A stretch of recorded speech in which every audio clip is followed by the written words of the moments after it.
DocTalk is brought to you by Multimin USA, manufacturers of Multimin 90, Sure Trace Mineral Supplementation by Timed Injection. Hi there, folks. Welcome to DocTalk. Dr. Dan Thompson here. Great to have you with us today. My guest is going to be Dr. Dave Rethorst, and we're going to talk about OB issues in the cow herd. Lots of times, calving season coming up, things that we need to know, things that we need to be watching out for. It's bound to be a great show, and we're tickled to death that you joined us today. So stay tuned for the show.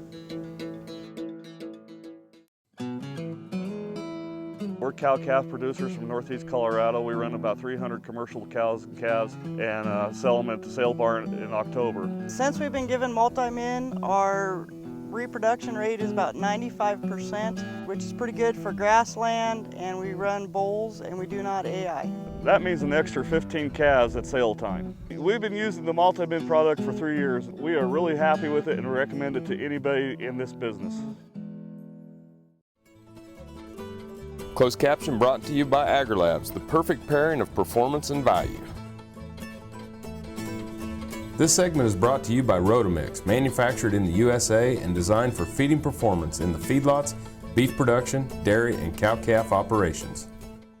Hi there, folks. Welcome to DocTalk. Dr. Dan Thompson here from the College of Veterinary Medicine at Kansas State University, and my guest is Dr. Dave Rethorst, who is a veterinarian, and he's the Director of Outreach here at the Beef Cattle Institute at the College of Veterinary Medicine at Kansas State University, and we're going to be talking about OB issues in the cow herd. Thanks for joining us. Glad to be here, Dan. Always a pleasure. Dr. Dave, you spend a little bit of time on the back end of a cow, and you spend a little bit of time with OB work. Yes, absolutely. Just a few decades on the back end of a cow and about that many worrying about getting those calves out when it came time. That's right. And so you've seen a lot of changes. And what are some of those changes you've seen, throughout your practice time, as far as not so much the OB issues, but, has there been an increase, a decrease, producers doing a lot more of it on their own? What are some of the things you've seen? Well, we have more producers doing it on their own, but the big issue is we're having smaller birth weight calves now. It's amazing what birth weight EPDs have done for our OBs. The last 5 years I practiced, I slept a lot more nights all night long than I did the first 5 years I practiced. Absolutely. And so, as we talk about animal welfare and different things like that, that's one of those stories. Right. That we don't capture as an animal welfare story within the beef industry. We chalk it up to we're smarter producers and veterinarians, and we're doing the right things for the cows because that's what we do every day. But it's really a kind of a cool story. It absolutely is. And when I do animal welfare talks, I talk about that animal welfare is getting that calf out at 2 o'clock in the morning and making sure the calf's alive and the heifer gets up and walks away. But with these lower birth EPD bulls, these calves come out a whole lot easier. It's easier on the heifer, and we have better survivability, and the cow's in a lot better shape. Well, we're going to get into talking a little bit about some of the problems we see with OBs, but one of the things I think is really important for people to kind of understand is what's normal parturition like, or normal birthing. Okay, well, we're all familiar with whether it be a heifer or a cow, either one bagging up several days before they're going to calve, and a lot of times a heifer will actually bag up and go back down several times before she calves, but they bag up, that they spring, that vulva loosens up, and then actually the first stage of parturition itself is that cervix dilates. And it's the water bag that's dilating that cervix. So the cervix dilates, then the water bag comes out. The water bag coming out is the second stage, and then the third stage is actually the fetus being delivered. The expulsion of the calf. Right. Yep. So we got 3 stages. All of them play an important role and have different behaviors. When we come back from the break, I want to kind of get into what are some of the things that you see with behaviors in cows, some of the things for producers to be watching, and then we'll also talk about when things start to go a little bit awry and when we got to intervene. Okay, sounds great. But like I say, important material.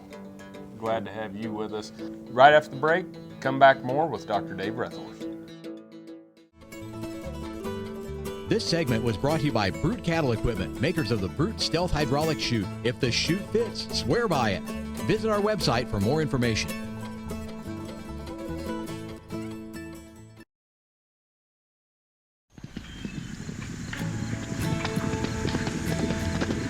You know, I think people are just kind of born with a passion. I wouldn't be where I am today without that horse. Oh, I'm not passionate about horses. That's just something that's in here. I can't explain it. Some people go to a job every day. I just go do what I love to do. That's all I know is horse. The bottom line, we're for the horse. It's whatever we can do to make life better for the horse. Wherever they are, whatever they do. They're just magic, that's all.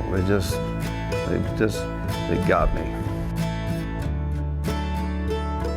If we always do what's right for the horse, we will never go wrong.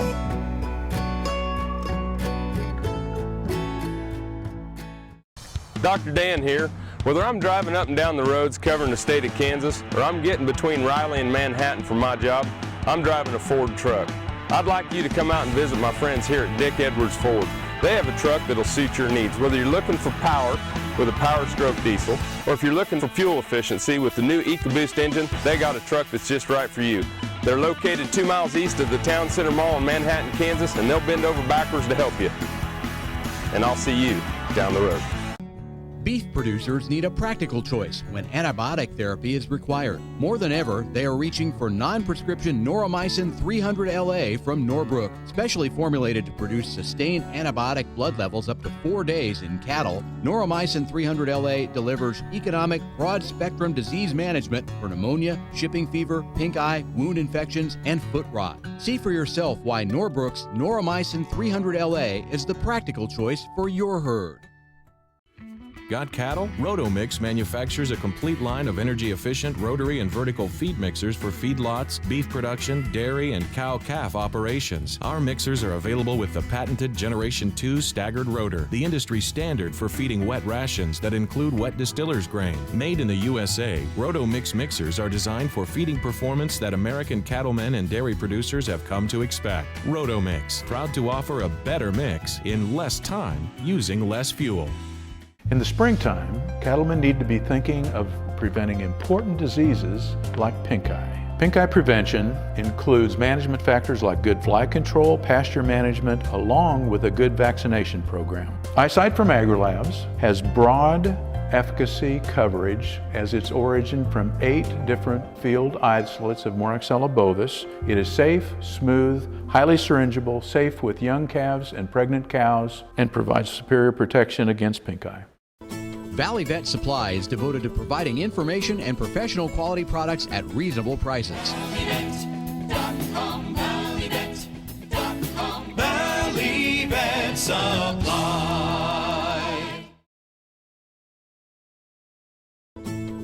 This segment is brought to you by Norbrook Laboratories, manufacturers of Noromycin LA, Normectin Plus, 1%, and Poron, the practical choice for your herd. Hi there, folks. Welcome back to Doc Talk. Dr. Dan Thompson here with my friend and colleague, Dr. Dave Rethorst, and we're going to be talking today about OB issues in the beef herd. And Dr. Dave, when you left, we were talking about cervix dilating, talking about water bag presentation, and then expulsion of the calf as far as the 3. So kind of walk me through what's that cow going to be doing? What's she going to be, She going to be acting normal? She going to start to act different? How do I know that some of this is happening? Well, first off, about just before that water bag comes out, most of these cows will go off by themselves. They'll isolate themselves, try to find some place out of the wind, kind of nest up a little bit, if you will, and then that's the first sign that calving is imminent. And then once that water bag comes out, usually in a matter of just an hour or 2, that will break. And what's really critical is we talk about intervention, and when do we have problems, when do we want to intervene, and the rule of thumb I always used was that on a heifer, if she's not progressing in an hour and a half to 2 hours after that water bag breaks, Better be checking. we better be checking. On a cow, we can go a little quicker. You know, cows calve before, you know, if that water bag breaks and you're not seeing progress in an hour, there's probably something wrong. Gotcha. So, you know, they go off by themselves. We need to get out there and check them. You know, what would it mean that things are normal? Foot sticking out. Yeah, you Up, want to down, moving. Normal presentation, we'd see 2 feet coming right side up. And if you see 2 feet coming right side up, you should see a nose peeking out of that vulva in pretty short order. Okay. You know, if you've got feet upside down, you probably got a backwards calf. Yep. But in a lot of cows will calve unassisted with backwards calves. Sure. Sure. Because there's a difference between the backwards calf and a full breech. Right. And, you know, full breech, you're getting tail first, and that's what I was going to say. When you see a tail, it's time to you better get on it. Get on it. Absolutely. So let's talk about some of those, about some of the more common issues that you run into when you know, if a cow's not progressing. Malposition, your biggest one? Malposition's the biggest one. You know, with usually a foot back, or actually the most common one is just what I call an elbow lock. You'll have one foot out like this and then the other one back like this, and that nose will be laying right in here, and what's causing the problems is this elbow on this leg over here, and you just have to get in there and pop that one past the pelvis, and then you can go ahead and deliver that calf.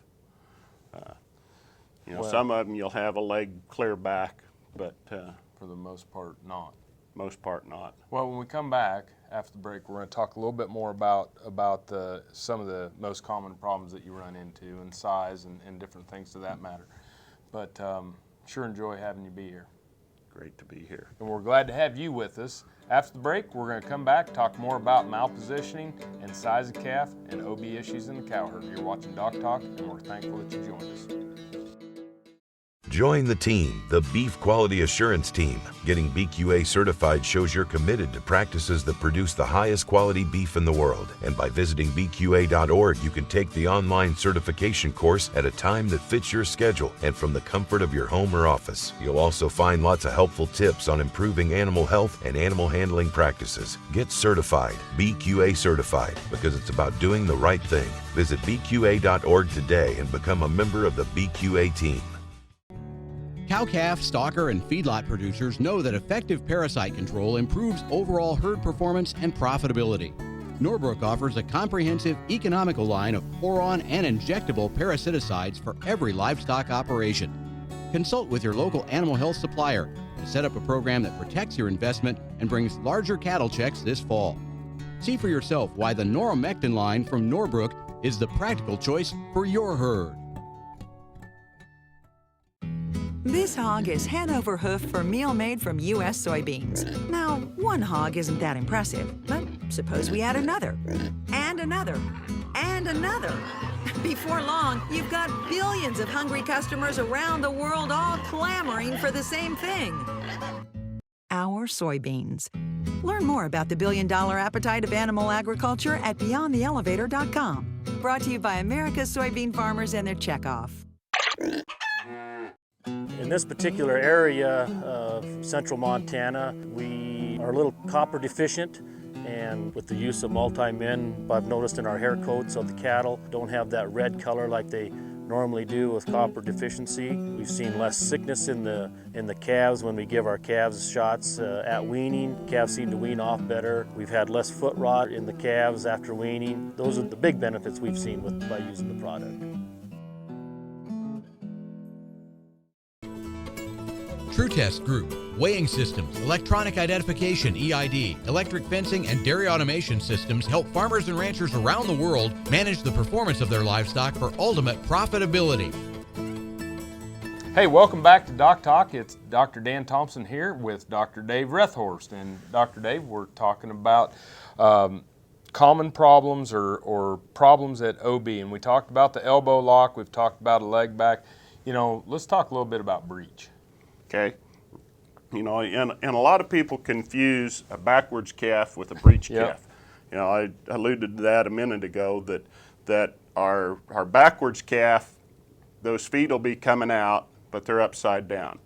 And, you know, something like 20% of cows will actually calve backwards, but they'll calve on their own. Where we really need to get concerned is, you know, when a cow's been going several hours and absolutely not seeing any progress, or you might see a tail coming out of the vulva, then those back legs the feet are up under that calf. It's coming butt first. It's coming butt first.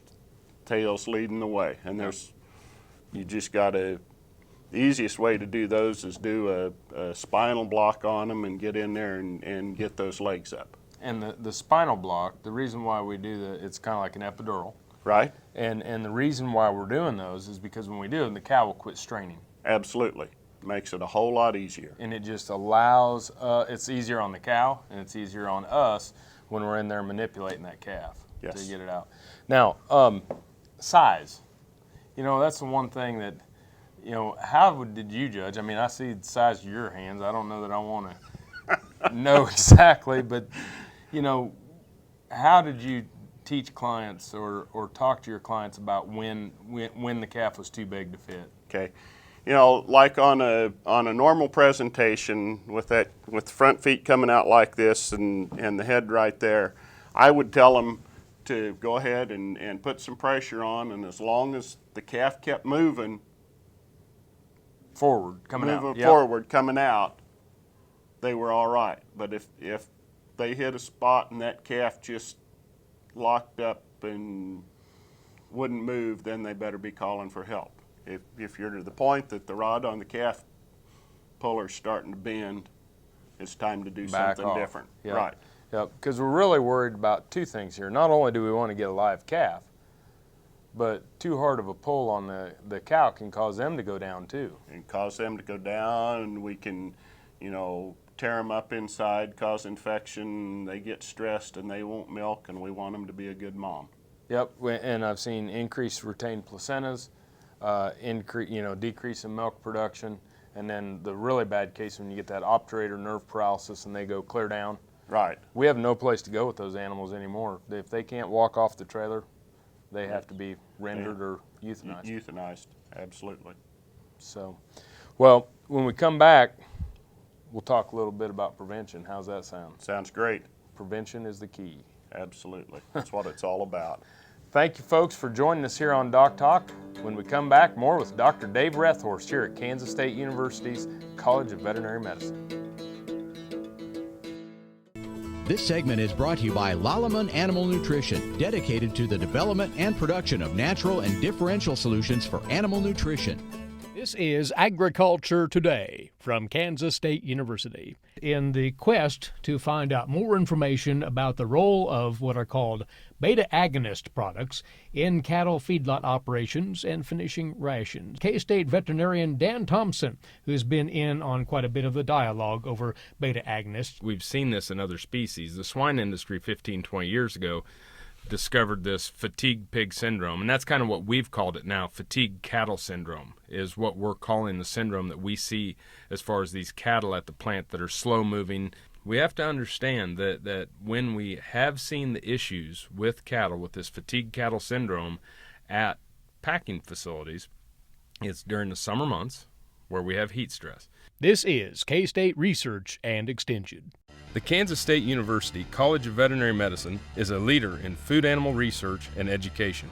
Our researchers are constantly expanding the knowledge of animal health and food safety. Through the Veterinary Health Center and the Kansas State Veterinary Diagnostic Lab, we provide practical services for animal producers. Home of the Beef Cattle Institute, the college is committed to animal welfare training and research. The Kansas State University College of Veterinary Medicine, knowledge and service for the future of animal production. As dependable as the sunrise, in dairy parlors, open pastures, on ranches and feed yards across America. A place where reputation is more than a name, where the science of healthier animals is a way of life.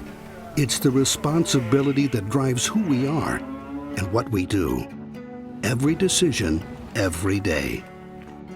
It's your livelihood and our responsibility. Hi, I'm Kevin Ochsner, host of NCBA's Cattleman to Cattleman and Colorado Rancher. Join me each week as the National Cattlemen's Beef Association brings you the latest updates in industry information and market news. Plus, each week we provide important educational information and features on cattlemen from across the country just like you. And we can't forget our favorite cowboy poet, Baxter Black. Join me for NCBA's Cattleman to Cattleman, debuting Tuesday nights at 8:30 Eastern, right here on RFD TV.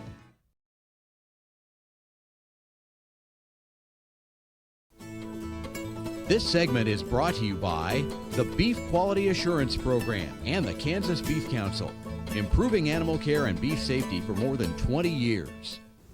Hi there, folks. Welcome back to Doc Talk. We're talking today with Dr. Dave Rethorst. And it's been a great show talking about OB issues in the cow herd and things that can go wrong and things that can go right and how we kind of gauge the difference between the two. And now we're going to talk about prevention, which is the key in all of this. Some things we can't prevent, but there are a lot of things that we can. Absolutely. So let's just start out with what's your number one. Okay, well, is keeping that calf small. You know, when I got out of veterinary school 35 years ago, we thought we were tearing the world apart using a pelvimeter and measuring heifers on pelvises, and we did some good with it. You know, and there's a place for that, but the birth weight EPDs have made a tremendous difference in the birth weight of these calves. Most of these low birth EPD bulls are actually short gestation bulls. They're running about 265, 267 days of gestation, so we got a smaller calf coming out. It's easier to get out. It isn't as hard on that heifer. And then on the flip side of that, our growth EPDs are so good that those calves are making up for it. So select a good. So what are our low, what would be the birth weight on these low birth weight bulls? What would we be looking at? Oh, there's a lot of 65, 70-pound calves being born out of these short gestation bulls. They just squirt out. I mean, that is a small calf. That is a small calf. I remember when we were measuring, you know, when you're trying to get under a, 90 and now we're down 65, 70. Yes. So it's been a lot of work by a lot of cattle producers. Absolutely, but it's made a huge difference. What else are we going to look at? I had scribbled down here that we talked during break. We're going to talk a little bit about nutrition. You know, and we need to keep these cows in good condition, because if we have a cow, particularly a heifer that's body condition 4, 4.5, they just don't have the strength and stamina to get these calves pushed out. You know, we need some good flesh there. We need a little bit of fat around that pelvis, and we need to have some energy in those. So we need good energy. Strong cow. We need a good, strong cow. We need plenty of protein in that cow. You know, we're going to talk later about preventing calf scours, and all that centers around colostrum. But, you know, then the other thing on prevention, we need to think about exercise. We need these cows out walking around some during calving. We don't need them shut up in a little 50 by 50 pen or something. We want them out where those muscles are toned up and they're in shape. It's kind of like an athlete needs to be in shape, and we need to think of that cow as an athlete when it comes calving time. So not only the proper nutrition for the strength, but turning them out someplace where they can move, where they got to go someplace to get water, get feed, and keep some exercise, kind of keeps them hard. Right. Well, it's been a great show and been great to have you here today. It's always a pleasure to be here, Dan, and it's always a pleasure to talk about cows. I'm with you, and we're going to do some more, because we're going to come back in the next week's episode. And now once we got the little squirt on the ground, we're going to take care of them. That sounds like a winner. All right. We need to do that. So we'll talk next week with Dr. Dave about taking care of the baby calf once it hits the ground. Folks, thanks a million for watching Doc Talk Day. I hope you enjoyed the show. Dr. Dave Rethorst and myself, Dr. Dan Thompson. And if you want to know more about what we do here at the College of Veterinary Medicine, you can find us on the web at www.vet.ksu.edu. Remember, always work with your local practitioner. I'm Dr. Dan Thompson, here from Kansas State University's College of Veterinary Medicine. You've been watching DocTalk, and we'll see you down the road. Closed caption brought to you by AgriLabs, the perfect pairing of performance and value.